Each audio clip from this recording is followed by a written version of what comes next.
Washington. Because we're seeing more people online, we're seeing kids using devices at younger and younger ages. And I think that, one, we're seeing increased numbers of reports because of that every year. And two, we're seeing those reports involving younger and younger children, which is a major concern. Support for this podcast is provided by Chamber of Progress. Chamber of Progress is a new center-left tech industry organization promoting technology's progressive future. It's working to make sure that all people benefit from high-tech advances and that tech companies use their power responsibly. To learn more about the Chamber of Progress, visit them at progresschamber.org. Welcome to Tech Policy. From Washington, D.C., this is Tech Policy with Joe Miller. Joe Miller, founder and CEO of Washington Tech. Wow, it's been a minute. We've been tinkering and building our programming here behind the scenes, and we're super focused now on helping you feel safer online, eliminating the stress of not knowing what you don't know. Things have really changed since we started this podcast, 7 years ago? And so we've got to be a place where you feel safer because there's a lot of crazy stuff going on out there. So we want this to feel more like home. This uncertainty that comes with living in a hyperconnected age. Web3, Metaverse, NFTs, January 6th. The list goes on and on. So what are those things and how are they going to affect us? And so we've been rearranging some things to make those issues a lot more accessible for everybody. And our first priority here in this effort is children's online safety, because as adults, we're responsible for them and they should really be top of mind. And if we're really being honest with ourselves, there's a lot more we could be doing. So we have a checklist for you that you can download right now to take immediate action to protect your kids online. And you can find that at techpolicypodcast.org/safety check. That's techpolicypodcast.org/safety check. And we've linked to that in the show notes as well. We also have a new community, which you can find at members.washingtech.org. This is a place where you can feel connected to others who may be facing some of the challenges you're facing with technology, a way to connect in this disconnected age where we're all feeling a bit isolated. And you can find that community at members.washingtech.org. So I hope you become a member. That's members.washingtech.org. And that brings me to today's guest, Dana Miller, Internet Crimes Against Children Task Force Commander with the Wisconsin Department of Justice. She joined me to talk about her career, some more tips on how to interact with your kids, protect them online, and what kinds of issues policymakers should be paying attention to as the internet evolves. How was Online Safety Day? It was great. We did a number of things here in Wisconsin, like we had talked about with the social media push out and our press release and that kind of thing. But across the nation, too, we had some really good numbers from all of the ICACs and getting that information pushed out. So I was so happy to see it. I feel like I should have gone into law enforcement. Is that something you always wanted to do? No. No. And I would say, so I'm not sworn law enforcement. I'm a civilian with a law enforcement agency. And I would say that everybody always thought I was going to go into teaching when I was a kid. My parents and everything always thought I'd go into education. And I get to do that component yet. I get to do, the prevention work and that kind of thing. But I think it's more important to me that I'm helping people and I'm helping our communities. And so I'm getting to kind of combine those things. And it's great for me. Yeah, as I've gotten older, I feel like I have a genuine sense of wanting to work with the community. It's not just kind of superficial anymore. I genuinely want to empower folks. I get more fulfillment out of empowering folks than I do just focusing on my own career. So you grew up in Wisconsin. I did. Yes. I grew up in southern Wisconsin. Yep. A lot of people don't know I was born in the Midwest. You were? Where were you born? In Columbus. Columbus, Ohio. Yeah. We moved to New York when I was 2. Yeah, 2. Ohio. Does Columbus have a good reputation? I don't even know that much about it. I don't know that much about it either, but I hear it's great. Yeah.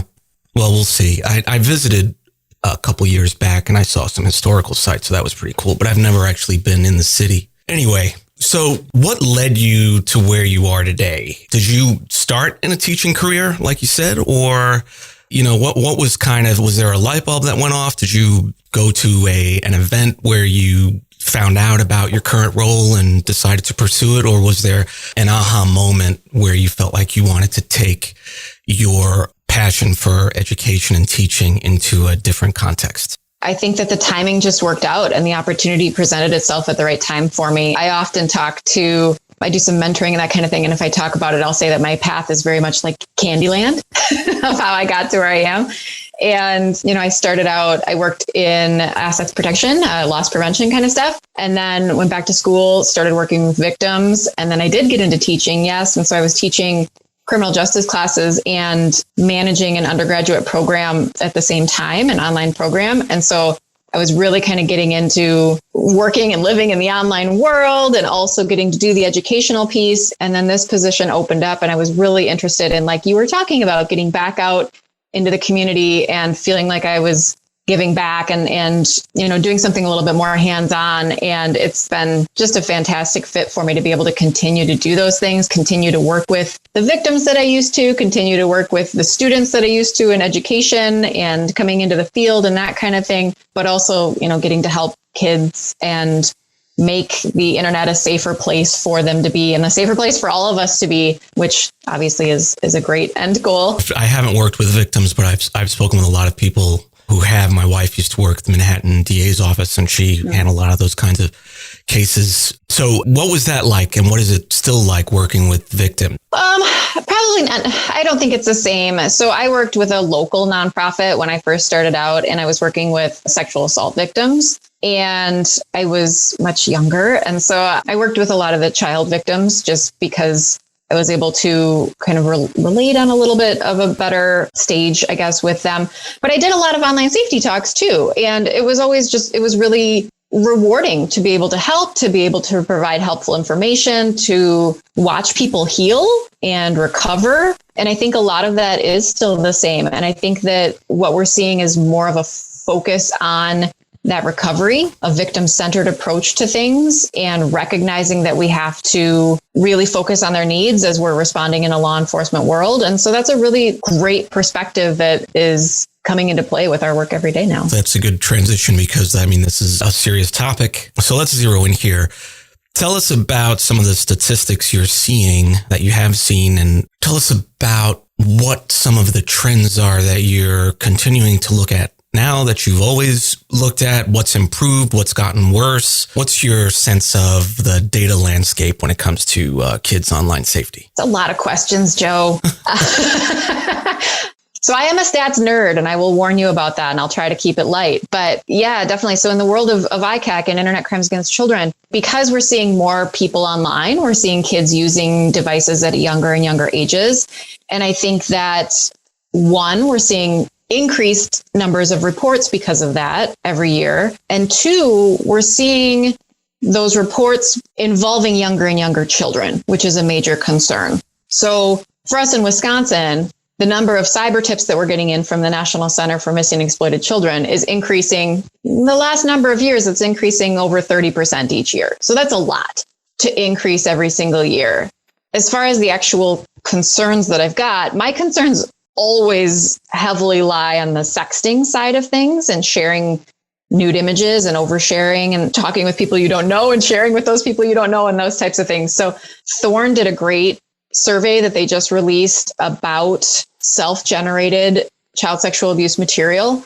And they surveyed kids between 9 and 17, and they responded and said 1 in 6 had shared a nude image. So that's still a high number to me. And it's concerning to me. What I do like when I look at that is that 5 and 6 say that they haven't. So I try to focus on that. I think that that's really good. But I think it can lead to other concerns, And that's what they say, right? They may not want to self-report. Right. It's a self survey. Yes, absolutely. And we all know how everybody is paranoid about what they're answering online and that kind of thing. But yeah, I still think that there's some good to be seen in that stat and to be shared as part of that. But I think that what's really concerning about that is of the ones that said they shared, half of them didn't care if they knew who they shared it with. They didn't care if it was a stranger. I think 40% of those didn't care if it was an adult. They said, if it was somebody that they thought was over 18, meh. And that's really concerning to me because that leads more into this realm of sextortion, which is an extreme concern of ours that we've been seeing over the last few years, and especially sextortion of children, is such a very impactful and serious issue that we're seeing kids having to deal with, having to respond to, and not getting help because they're feeling embarrassment or shame about that. And so they're not saying that they need help, and they're complying with these people's demands, and it gets them further into that situation versus somebody helping them out of it. So a lot of concerns going on there, but those are some of the ones that we're really kind of focused on right now as major trends, I'll call them, or concerns in the ICAC world. Yeah, as a father of 2 daughters, what you're saying right now is just, I don't want to say depressing, but it's like, we did a checklist that kind of helps parents get the situation under control a little bit and immediate steps they can take a little bit. But what we're trying to do is get folks involved in the policy debate and kind of balancing, the right to privacy, although we don't really have a fundamental right to privacy in this country. In the EU, they do. Balancing that against surveillance. It's pretty sad. Yeah. And with kids, we need to have some sort of oversight, right? And we talk about, like you said, it gets pretty depressing, but that's why I like to try to look at the positive side of those stats and focus on the fact that the majority of kids are not saying that they've shared this kind of content. One of the other things I try to share is keeping a focus on the benefit of technology. We all know how great it is. Like, you and I are able to connect today and barely, not have to pay a lot of money on travel, and all that kind of stuff. There are a lot of really fantastic benefits of technology, and I think we have to keep that in mind. But, as you were saying, it's just having the connections with our kids, having communication with them about what they're using. That's the best thing that we can do. And then as we're able to monitor what they're doing online, work with policy to try to get a little bit more oversight, until they're 18 or something like that. I think those are all great tools, but when we're having those communications and conversations with them, that's the best thing we can do.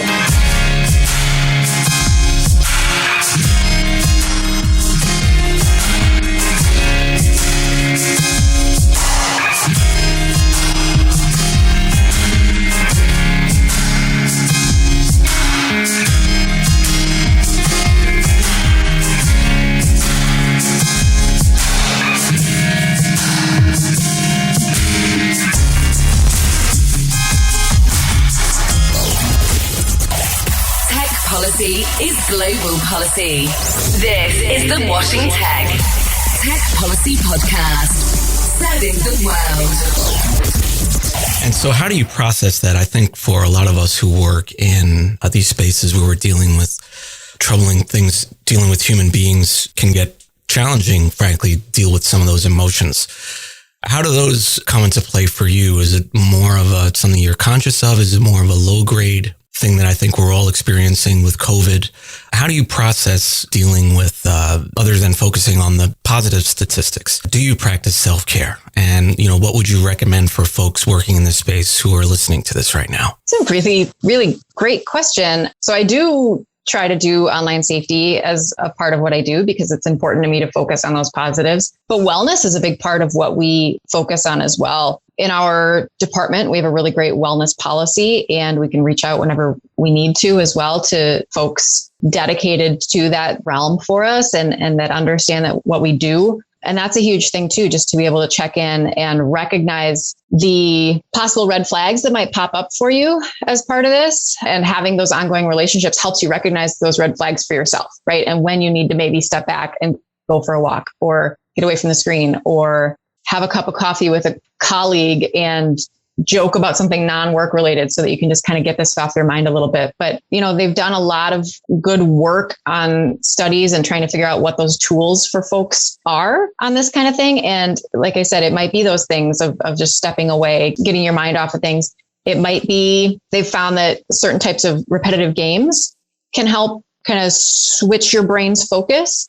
And so Candy Crush or those types of things for 5 minutes at the end of your day might help to change your gears to go home and turn work off a little bit, if we can ever turn work off.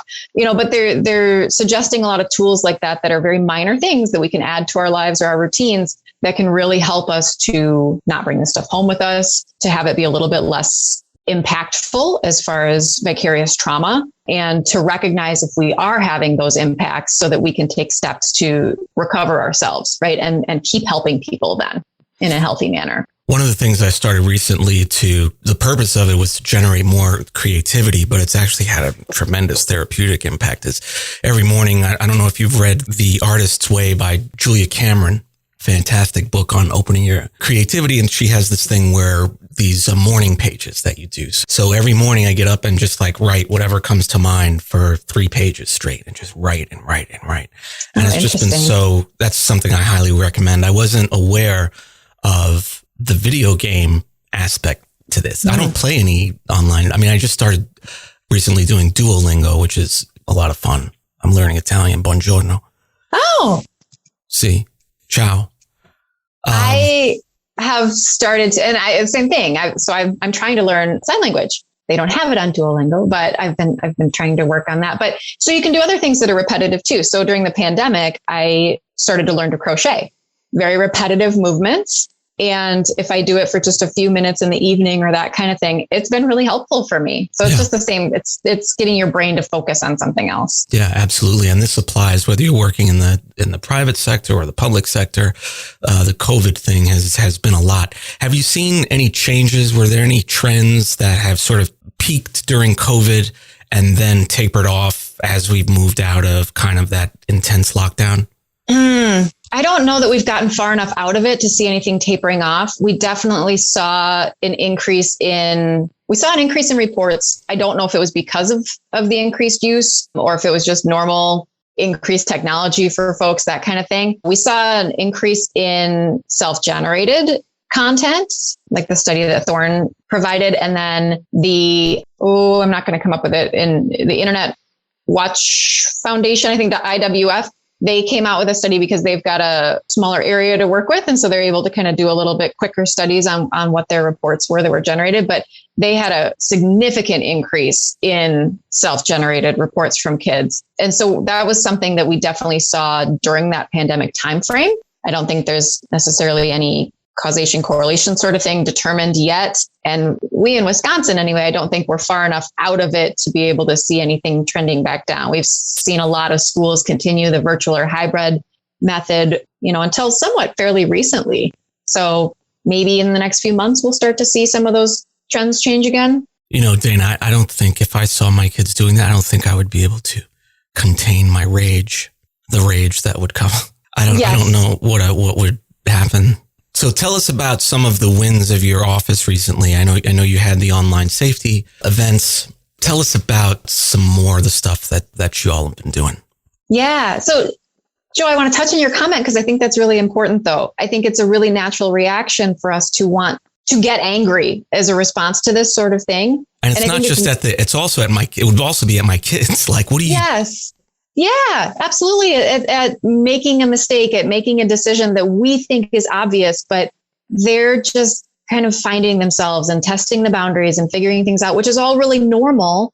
They just aren't necessarily understanding the full realm of consequences that can come with it, especially on an online platform. I know it's a really hard thing to say, but to the extent that folks are able to kind of dial that back and have that anger response behind closed doors later, that is really important. And if that means giving your child the way to communicate with you where you can check that, like you send me a specific emoji and I know we're going to have a talk and I'm going to contain my emotions and just help you with what you need, and that's their icebreaker. Or that they can text you and say, you're going to be mad, but I need some help.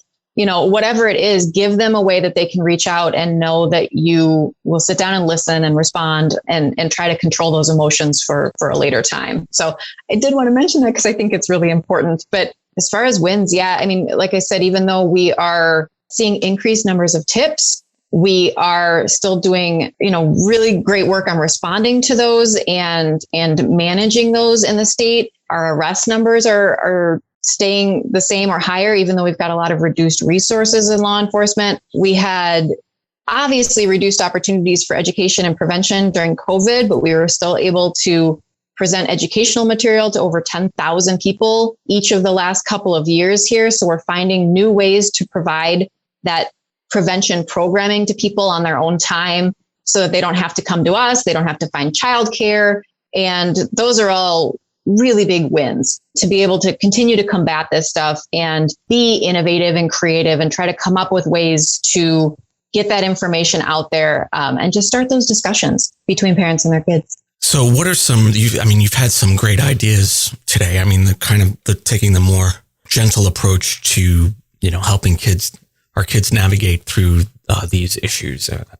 I'll tell my girls which emoji, probably the angry emoji. I don't know. I'll just one they don't ever use, a little duck or something like that. But what are some resources? What are you reading these days?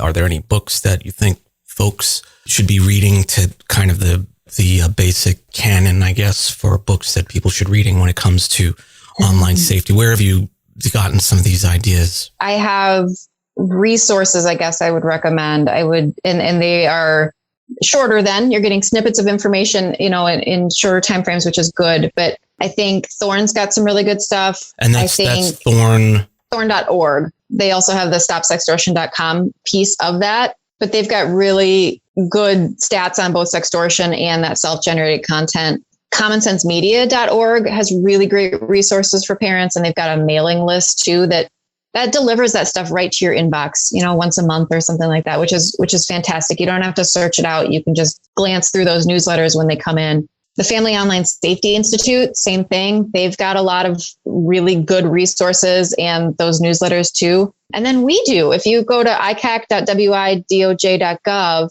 we have a podcast we put out every month. We've got a newsletter for community members we put out every month. And obviously we're coming to you from Wisconsin, but it's not Wisconsin specific information to talk about online safety and trends and, awareness of this stuff. So if folks are able to use that stuff, they are absolutely welcome to check that out and connect with us through that website as well. Thanks for this, Dana. Well, what are some final takeaways you'd like to leave with us before we close? And tell us where we can find you or your organization.